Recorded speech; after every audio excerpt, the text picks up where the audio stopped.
JP Singh ने प्रमोद सावंत से भी बात की। सीएम प्रमोद सावंत का दावा है कि इस बार बीजेपी 22+ सीट जीतेगी और बहुमत के साथ सरकार बनाएगी। उत्पल पर्रिकर पार्टी छोड़ने के मुद्दे पर उन्होंने कहा कि बाबूश पणजी से मौजूदा विधायक हैं, इसलिए पार्टी ने उन्हें टिकट दिया है।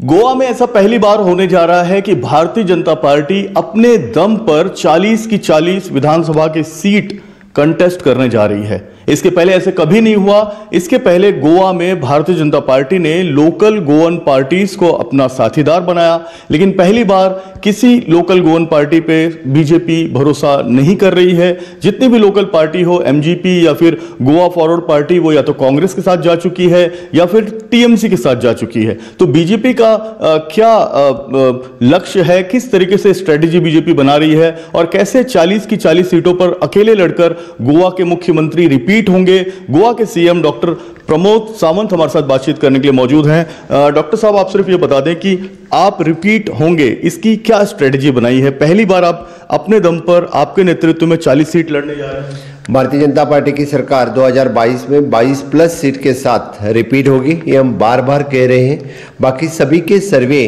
तो वही दिखा रहे हैं। एक्चुअली पूर्ण बहुमत के साथ भारतीय जनता पार्टी की सरकार वापस आ रही है।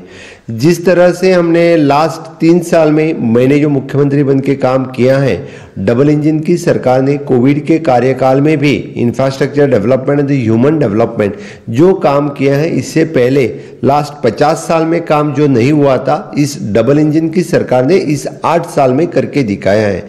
इसी काम के लिए गोवा के लोगों का कहना है कि हम इस बार भाजपा सरकार वापस देंगे।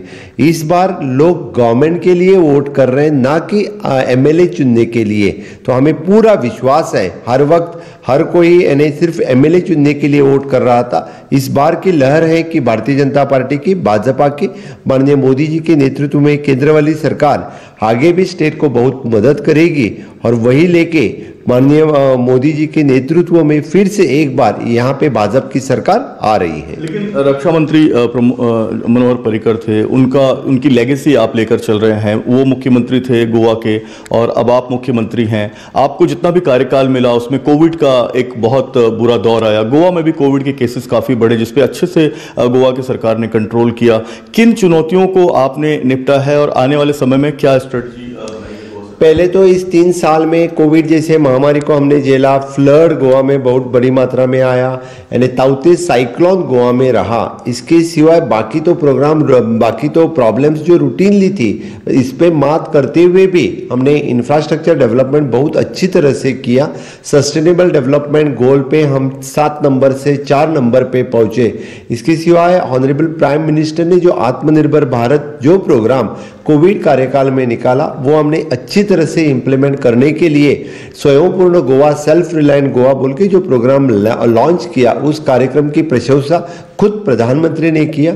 खुद प्रधानमंत्री ने 1.5 आवर दे के सभी पंचायत, स्वयंपूर्ण मित्र, सरपंच, पंच, बेनिफिशियरीज, इन लोगों से बात किया और चीफ मिनिस्टर कॉन्फ्रेंस में उन्होंने खुद कहा कि Goa as a role model, स्वयंपूर्ण गोवा, ये प्रोग्राम आप लोगों ने फॉलो करना चाहिए। यही बड़ी बात है कि गोवा वासियों के लिए, गोवा के लोगों के लिए, यानी ग्राम पंचायत लेवल तक इस तरह से जो गवर्नमेंट ऑफ इंडिया की सभी scheme, the government of Goa की सभी स्कीम लास्ट पर्सन तक, जो हमारी सरकार का मुख्य ध्येय है, विच इज एन अंत्योदय, जिसके लिए हम काम करते हैं, वो तत्व हम अचीव करने के लिए सक्सेसफुल हो रहे हैं। इसीलिए यानी सभी लोग चाहते हैं, आज कोई ना कोई तो ग्राम पंचायत लेवल पे हमें पूछने आ रहा है कि it is an housing for all, electricity for all, water for all, financial security for all, social security for all.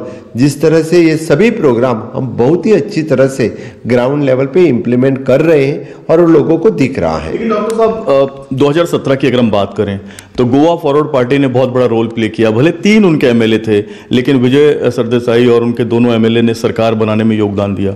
अब इस बार उनको छोड़ देना, इस बार उनको साथ ना लेना, ये ऐसा क्यों हुआ?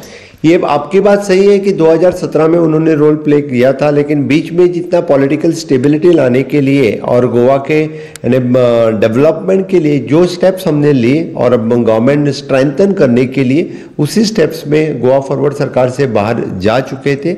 और इस बार गोवा फॉरवर्ड का कोई माहौल नहीं है। यहाँ पे स्टेबिलिटी, स्थिरता और विकास, इस दोनों के लिए लोग वोट करने वाले हैं। इसलिए भारतीय जनता पार्टी को पूरे बहुमत के साथ लोग वोट करने में राजी हैं। लेकिन भारतीय जनता पार्टी जानी जाती है local Goan culture, local Goan पार्टियों को साथ में लेकर, स्थानीय पार्टियों को साथ में लेकर चुनाव लड़ने को लेकर। गोवा का एक बहुत लंबा इतिहास रहा है इस बारे में, एमजीपी हो या फिर गोवा फॉरवर्ड पार्टी हो। इस बार क्यों जरूरत महसूस नहीं हुई? भारतीय जनता पार्टी की हमेशा अलायंस एमजीपी के साथ रहती थी। हमने उनके साथ अलायंस की बात भी की थी, लेकिन उनको यानी मुझे लगता है कि टीएमसी से कुछ अच्छा पैकेज मिला होगा, इसीलिए वो टीएमसी के साथ चले हुए। यानी जो कल्चर, आपने कल्चर की बात की, तो वेस्ट बंगाल और गोवा का कल्चर कभी मिलता जुलता नहीं है, तो इसलिए यहाँ पे एमजीपी पार्टी को भी लोग रिजेक्ट कर रहे हैं। इसीलिए तो मैं कह रहा हूँ कि हमने अलायंस नहीं तोड़ा, उन लोगों ने अलायंस नहीं किया है, बल्कि तब हम रेडी थे। उसीलिए हमने डिसाइड किया कि अपनी पार्टी यहाँ पे इतनी स्ट्रेंथन है और लोगों को अपने ऊपर विश्वास है, लोगों को अपने ऊपर भरोसा है, इससे भी ज़्यादा माननीय मोदी जी के ऊपर भरोसा है।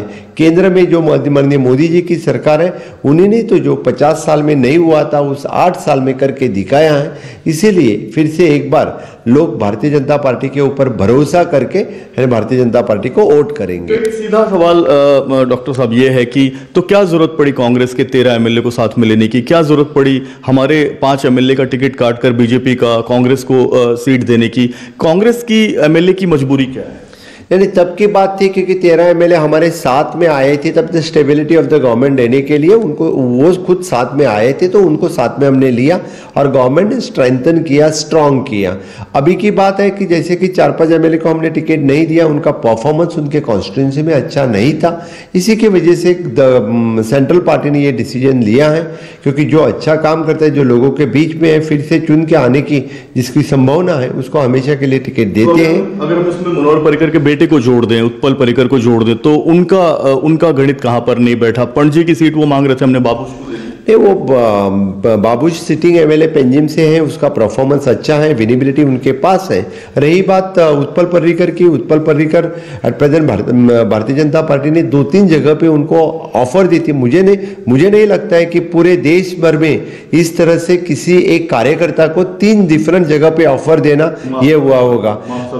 हाँ बिल्कुल, यानी 3 जगह पे, डिफरेंट जगह पे ऑफर दे दी पार्टी ने, तो उन्होंने वो लेना चाहिए था। कोई पार्टी से बढ़कर नहीं होता, कोई पार्टी का कार्यकर्ता हो तो पार्टी का, हमेशा पार्टी ने जो काम कहा, तो मुझ जैसे कार्यकर्ता ने जो काम मुझे कहा, वो काम यानी बूथ लेवल से लेके आज मुख्यमंत्री तक, ये काम मैंने खुद किया है। भारतीय जनता पार्टी के सभी कार्यकर्ता देश भर कर रहे हैं। इसीलिए पहले कार्यकर्ता, बाद में खुद की आइडेंटिटी है। हम देश प्रथम, पार्टी द्वितीय और हम तृतीय, इस लेवल पे हम काम कर रहे हैं।